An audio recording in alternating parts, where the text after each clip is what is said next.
வணக்கம். ஃபோஸ்டர்ஸ் ஏடியர் வழங்கும் தமிழ்நாடு 360க்கு உங்களை வரவேற்பது நான் ராம்குமார். தமிழகத்தில் உள்ள அனைத்து மாவட்ட நிகழ்வுகளையும் விரிவாக பார்ப்பதற்கு முன் தலைப்புச் செய்திகளை பார்க்கலாம். திருவாரூரில் மத்திய அரசின் வீடு கட்டும் திட்டத்தில் பல கோடி ரூபாய் முறைகேடு நடைபெற்றதாக புகார். பாதிக்கப்பட்ட பயனாளர்களை ஊராட்சி மன்ற தலைவி ஊரை விட்டு ஒதுக்கி வைத்ததாக தகவல். வாணியம்பாடி அருகே குழந்தைகளுக்கு சுகாதாரமற்ற உணவு மற்றும் குடிநீர் வழங்கப்பட்டதால் அதிர்ச்சி. குழந்தைகளை அடித்து துன்புறுத்தும் அங்கன்வாடி மைய ஆசிரியர் மீது நடவடிக்கை எடுக்க கோரிக்கை. உத்திரமேரூர் அருகே அடிப்படை வசதிகள் இன்றி தவித்து வரும் பழங்குடியின மக்கள். தமிழ்நாடு அரசு வழங்கும் மானியமும் கிடைக்கவில்லை என வேதனை. பல்லாவரம் வாரச்சந்தையில் காலாவதியான உணவுப் பொருட்கள் பறிமுதல். வியாபாரிகளை கடுமையாக எச்சரித்த உணவு பாதுகாப்புத்துறை அதிகாரிகள். மதுரை திருப்பரங்குன்றத்தில் பங்குனி பெருவிழா கோலாகலம். பச்சை குதிரை வாகனத்தில் சுப்பிரமணிய சுவாமி வீதி உலா.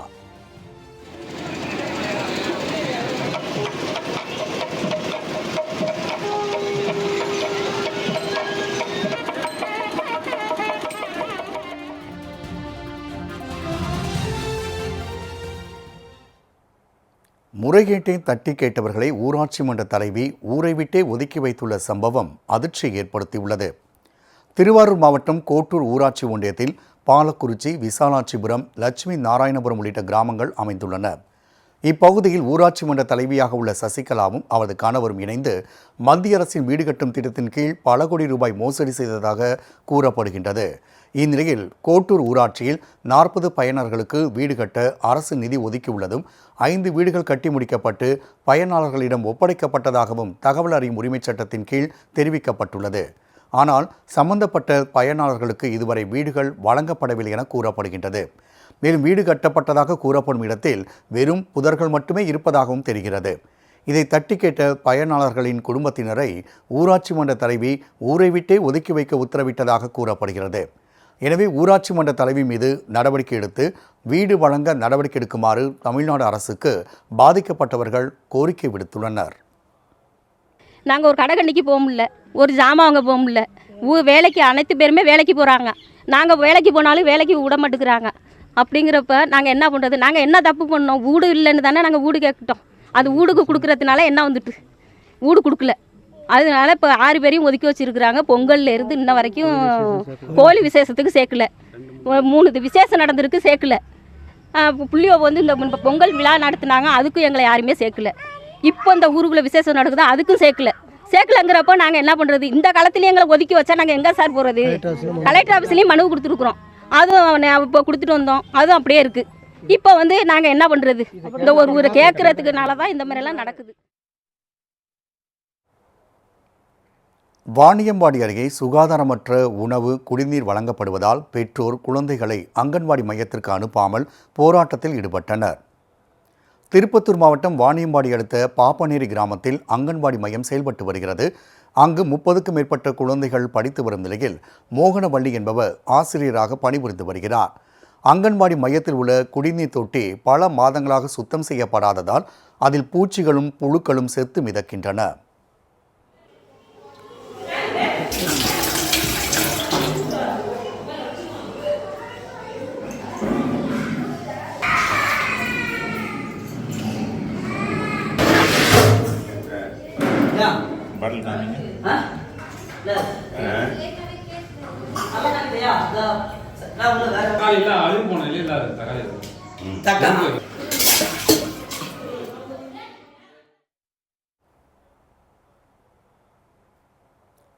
அந்த சுகாதாரமற்ற குடிநீரையும் குழந்தைகள் குடிப்பதாகவும் அதே தண்ணீரைத்தான் பயன்படுத்தி மதிய உணவு தயாரிப்பதாகவும் கூறப்படுகிறது. மேலும் அங்கன்வாடி மையத்தில் உதவியாளராக பணிபுரியும் மகாலட்சுமி என்பவர் அழுகிப்போன காய்கறிகளை பயன்படுத்தி சத்துணவு தயாரிப்பதாக தெரிகிறது. இதனால் குழந்தைகளுக்கு வயிற்றுக்கோளாறு, வாந்தி, மயக்கம் போன்ற பாதிப்புகள் உருவாகும் அபாயம் ஏற்பட்டுள்ளது. இது ஒருபுறம் இருக்க, ஆசிரியை மோகனவள்ளி குழந்தைகளை அடித்து துன்புறுத்துவதாகவும் கூறப்படுகிறது. இவருக்கு எழுதத் தெரியாது என்பதால் ஆரம்பப் பள்ளியில் படிக்கும் மாணவரை அழைத்து வந்து அங்கன்வாடி மையத்திற்கான வருகை பதிவேட்டை எழுத வைப்பதாகவும் பெற்றோர்கள் குற்றம் சாட்டியுள்ளனர். இதுபோன்று அடுக்கடுக்கான குற்றச்சாட்டுகளை முன்வைத்த பெற்றோர் குழந்தைகளை அங்கன்வாடி மையத்திற்கு அனுப்பாமல் போராட்டத்தில் ஈடுபட்டனர். மேலும் அத்துமீறி நடந்து கொள்ளும் அங்கன்வாடி மைய ஆசிரியை மோகனவள்ளி மற்றும் உதவியாளர் மகாலட்சுமி மீது நடவடிக்கை எடுக்குமாறு மாவட்ட நிர்வாகத்திற்கு பெற்றோர் கோரிக்கை விடுத்துள்ளனர்.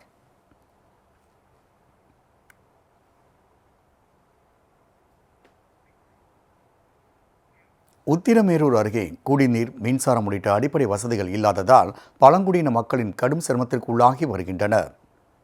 காஞ்சிபுரம் மாவட்டம் உத்திரமேரூர் ஊராட்சி ஒன்றியத்தில் குறும்பிரை கிராமம் அமைந்துள்ளது. இப்பகுதியில் உள்ள பைரவர் கோவில் அருகே 20க்கும் மேற்பட்ட பழங்குடியின மக்கள் கொட்டகை அமைத்து வசித்து வருகின்றனர். 25 ஆண்டுகளாக இவர்கள் குடிநீர், மின் இணைப்பு, கழிவறை போன்ற எவ்வித அடிப்படை வசதிகளும் இல்லாமல் தவித்து வருகின்றனர். மேலும் தமிழ்நாடு அரசு வழங்கும் மானியமும் குறும்பிரை கிராமத்தில் வசித்து வரும் தங்களுக்கு கிடைக்கவில்லை என புகார் தெரிவிக்கின்றனர். எனவே அடிப்படை வசதிகள் மற்றும் மானிய தொகை வழங்க நடவடிக்கை எடுக்க வேண்டும் என மாவட்ட நிர்வாகத்திற்கு அவர்கள் கோரிக்கை விடுத்துள்ளனர். தண்ணி இல்லை, வசதி இல்லை, வீடு இல்லை, காற்று மழை புயல நாங்கள் கஷ்டப்படுறோம். எங்களுக்கு எத்தனை வேறு வேலை இல்லையாப்பா. நாங்கள் இந்தமாரி கடுக்குறோமே. எங்களுக்கு வசதி இல்லை சார். எங்களுக்கு பட்டா இல்லை சார். ஆதார் அட்டை, சுமார் அட்டை எல்லாம் இருக்குது சார். எங்களுக்குன்னு சொல்லி எத்தனை ஒதுக்கி கொடுக்கல சார். இருந்தால் சொல்கிறவங்க பண்ணிக்க எத்தனை காணாத சார். எங்களுக்கு பட்டா வரல சார். உத்திரமல்லூர் போகணும், காஞ்சிபுரம் போகணும், தாலுக்கா போகணும், நடந்து பார்த்தேன் சார். 20 குடும்பம் இருக்கிறோம். 20 குழந்தை குட்டியெல்லாம் வாங்கி இந்த பாம்பு பூச்சியில் கடுக்குறோம். நாங்கள் ஒரு தண்ணி வசதி இல்லை சார். எங்களுக்கு ஒரு வீடு இல்லை சார். நாங்கள் இப்படியெல்லாம் உட்காந்து கடுக்குறோம் சார். தருமபுரியில் புழுதி புயல் வீசுவதால் வாகன ஓட்டிகள் சாலையில் பயணிக்க முடியாத நிலை ஏற்பட்டது.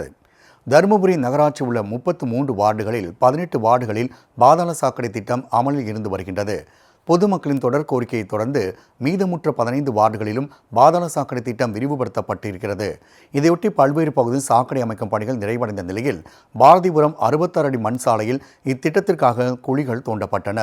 இக்குழிகளை நகராட்சி நிர்வாகம் சரியாக மூடாததால் போக்குவரத்து பாதிக்கப்படுகின்றது. மேலும் சாலையில் புழுதி புயல் வீசுவதால் வாகன ஓட்டிகளுக்கு கண் எரிச்சல், சுவாச கோளாறு போன்ற பாதிப்புகள் ஏற்படுகின்றன.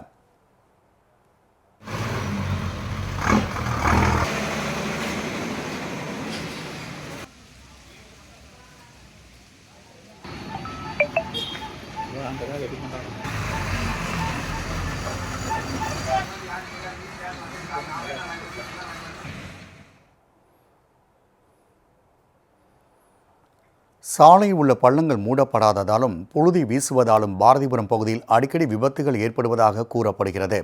எனவே மாவட்ட நிர்வாகமும் நகராட்சி நிர்வாகமும் இணைந்து இப்பிரச்சினைக்கு உரிய தீர்வு காணுமாறு அப்பகுதி மக்கள் வலியுறுத்தியுள்ளனர். இந்த மாதிரி பாதாள சாக்கடை திட்டத்துக்காக இந்த இடத்துல குழி நோண்டினாங்க. அது சரி வரப்பட அந்த இதுங்களை மண்ணுங்களை ஒழுங்குபடுத்தாதனால இதிலிருந்து எந்திரிக்கக்கூடிய தூசிகள், துரும்பு இதெல்லாம் மூச்சு வர்றதுக்கு சிரமமாக இருக்குது. புழுதி படிஞ்சு ஒரு மளிகை பொருள் எதுவும் வாங்குறதுக்கு கூட வழி இல்லை. எல்லாம் தூசியாக இருக்குது.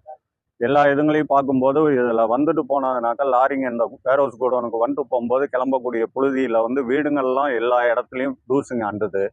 சார், காலையில் வாக்கிங் போகிறதுல இருந்து ஒரு வண்டியை நிறுத்தினோம்னா கூட ஒரு காருங்க இந்த சைட்லலாம் பார்த்தீங்கன்னா கூட காருங்க நிற்கிறதெல்லாம் தெரியும். எல்லா இடத்துலையும் தூசி அண்டி இருக்குங்க. கொஞ்சம் இதுக்கான நடவடிக்கை எடுத்து இதுக்கு ஏதாவது ஒரு தீர்வு காணும்படி தாழ்மையுடன் கேட்டுக்கொள்கிறேன். அதனால உங்களுக்கு என்ன பிரச்சனை?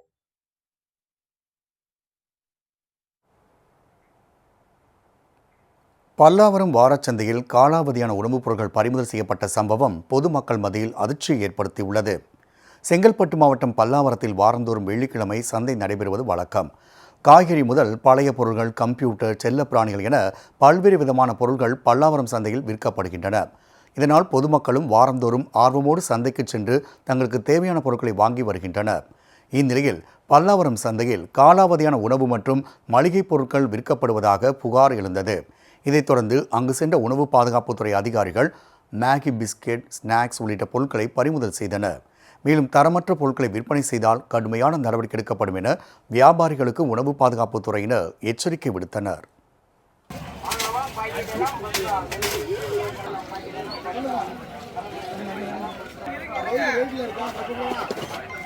மதுரை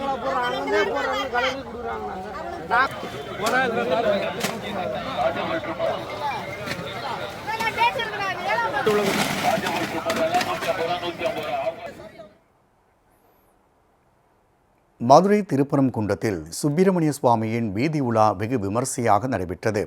மதுரை திருப்பரங்குன்றத்தில் அறுபடை வீடுகளில் ஒன்றான சுப்பிரமணிய சுவாமி கோவில் அமைந்துள்ளது. இக்கோவிலில் பங்குனி பெருவிழா கடந்த 5ஆம் தேதி கொடியேற்றத்தோடு தொடங்கியது. இதையொட்டி சிறப்பு பூஜைகள் நடைபெற்று வரும் நிலையில் சுவாமி நாள்தோறும் வெவ்வேறு வாகனத்தில் எழுந்தருளி பக்தர்களுக்கு காட்சியளித்து வருகிறார். 8ஆம் நாள் விழாவையொட்டி சுப்பிரமணிய சுவாமி தெய்வானையோடு பச்சை குதிரை வாகனத்தில் எழுந்தருளினார். இதைத் தொடர்ந்து மங்கள வாத்தியங்கள் முழங்க பெரிய ரத வீதி, சன்னதி தெரு, மேலரத வீதி, கீழரத வீதி ஆகிய இடங்களில் சுவாமியின் வீதி உலா நடைபெற்றது.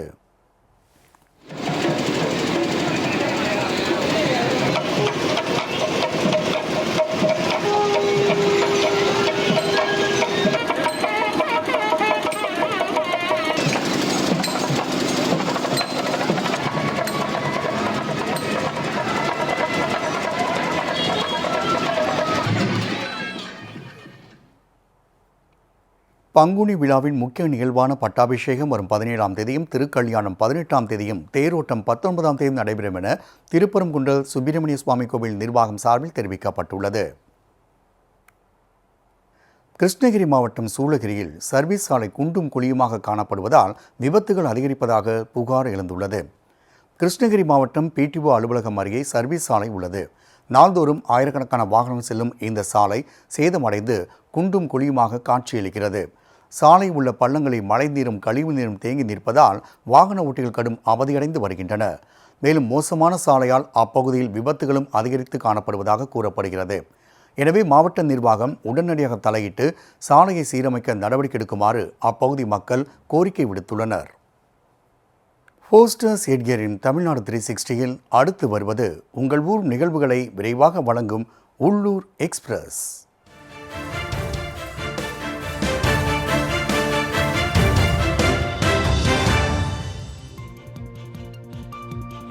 கள்ளுக்கு விதிக்கப்பட்ட தடையை நீக்க வலியுறுத்தி கரூரில் கள் இயக்கம் சார்பில் ஆர்ப்பாட்டம் நடைபெற்றது. இந்த ஆர்ப்பாட்டத்தில் 100க்கும் மேற்பட்டோர் கலந்து கொண்டு அரசின் கவனத்தை ஈர்க்கும் விதமாக முதலமைச்சருக்கு அஞ்சல் அட்டை அனுப்பி வைத்தனர். இதைத் தொடர்ந்து செய்தியாளர்களிடம் பேசிய கள் இயக்க ஒருங்கிணைப்பாளர் நல்லசாமி, கள் இறக்க நடப்பு சட்டப்பேரவை கூட்டத்தொடரில் அனுமதி அளிக்குமாறு தமிழக முதலமைச்சருக்கு கோரிக்கை விடுத்தார்.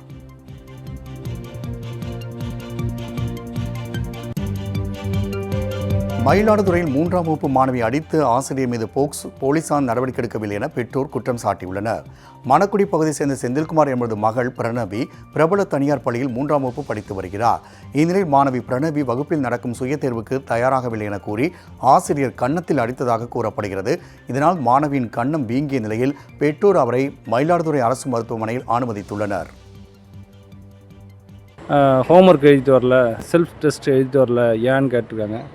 நான் எழுதலை, எனக்கு தலைவலிச்சுன்னு சொல்லியிருக்காங்க. தலைவலிச்சுன்னா நீ வீட்டிலே இருக்க வேண்டியதானே, செத்து தொலை வேண்டியதானே, ஏங்க வந்து உயிரை வாங்குது அப்படின்னு கெட்ட வார்த்தை சொல்லி திட்டிட்டு அடித்து கன்னத்தில் நகத்தால் பூரி காயம் ஏற்படுத்தியிருக்காங்க.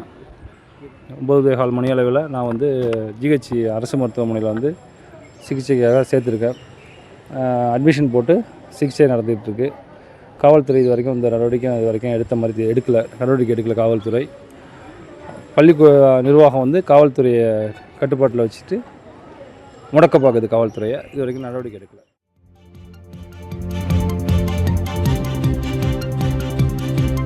தூத்துக்குடி மாவட்டம் எட்டயபுரம் அருகே மேம்பாலம் இல்லாததால் விபத்துகள் அதிகரிப்பதாக கூறி பொதுமக்கள் சாலை மறியல் போராட்டத்தில் ஈடுபட்டனர்.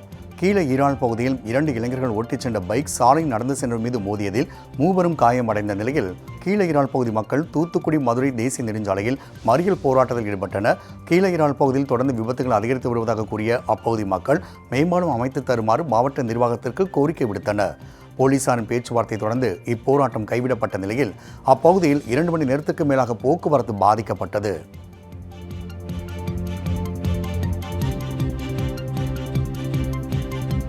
உலக நன்மை வேண்டி காஞ்சி காமாட்சி அம்மன் கோவிலில் 500க்கும் மேற்பட்ட பெண்கள் பாலாபிஷேகம் செய்தனர். உலக புகழ்பெற்ற இக்கோவிலில் மாசி பிரம்மோற்சவ விழா நிறைவு பெற்றதைத் தொடர்ந்து விஸ்வரூப தரிசனம் நடைபெற்றது. இதையொட்டி காமாட்சி அம்மனுக்கு சிறப்பு அபிஷேகம் மற்றும் ஆராதனைகள் செய்யப்பட்டன. இந்நிலையில் ரயில்வே சாலை உள்ள பரஞ்சோதி அம்மன் கோவிலில் இருந்து 500க்கும் மேற்பட்ட பெண்கள் பால்குடம் ஏந்தி காமாட்சி அம்மன் கோவிலுக்கு வந்து பாலாபிஷேகம் செய்து வழிபட்டனர்.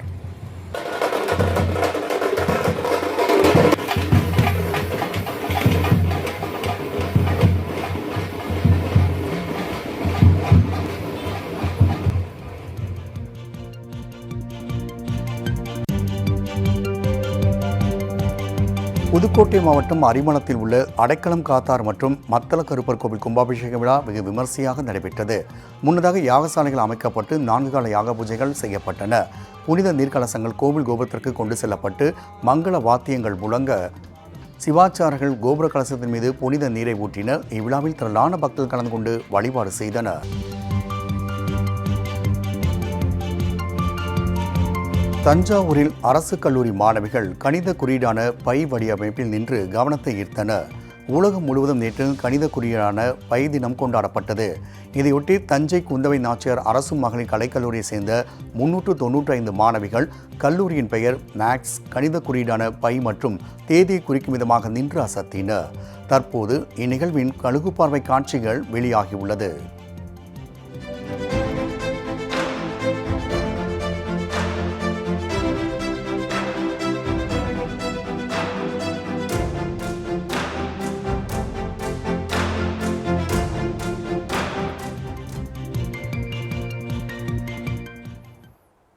போஸ்டர்ஸ் எட்கர் வழங்கும் தமிழ்நாடு 360யில் மாவட்டங்களில் நடந்த விளையாட்டுச் செய்திகளை வழங்க வருகிறது விளையாட்டுக் களம்.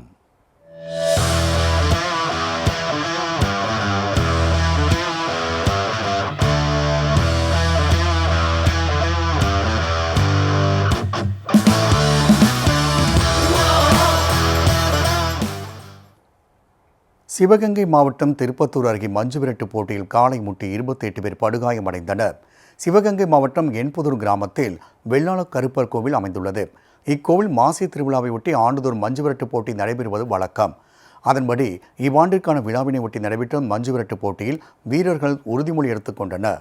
இதைத் தொடர்ந்து முதலாவதாக கோவில் காளை அவிழ்த்து விடப்பட்டது. இதைத் தொடர்ந்து சிவகங்கை, திருப்பத்தூர், ராமநாதபுரம் உள்ளிட்ட பல்வேறு மாவட்டங்களில் அழைத்து வரப்பட்ட 180க்கும் மேற்பட்ட காளைகள் களம் இறக்கப்பட்டன. மாட்டுக்கு பின்னாடி ஒருத்தர் மாத்திரம் வாங்க. மாடு திரும்பிச்சுனா புத்திவிடும். பூமதிநாதன் வெள்ளைய கோணாருடைய மாடு, வெள்ளைய கோணாருடைய மாடு. ஒரு சுற்றுக்கு 25 வீரர்கள் வீதம் வீரர்கள் களமிறக்கப்பட்ட நிலையில் காளைகள் முட்டி வீரர்கள், பார்வையாளர்கள் என 28 பேர் படுகாயமடைந்தனர். காயமடைந்தவர்கள் அருகிலுள்ள மருத்துவமனைக்கு அழைத்துச் செல்லப்பட்டனர். வெற்றி பெற்ற வீரர்கள் மற்றும் காளைகளின் உரிமையாளர்களுக்கு சில்வர் அண்டா, தங்க நாணயம், ரொக்க பரிசு உள்ளிட்ட பரிசு பொருட்கள் வழங்கப்பட்டன.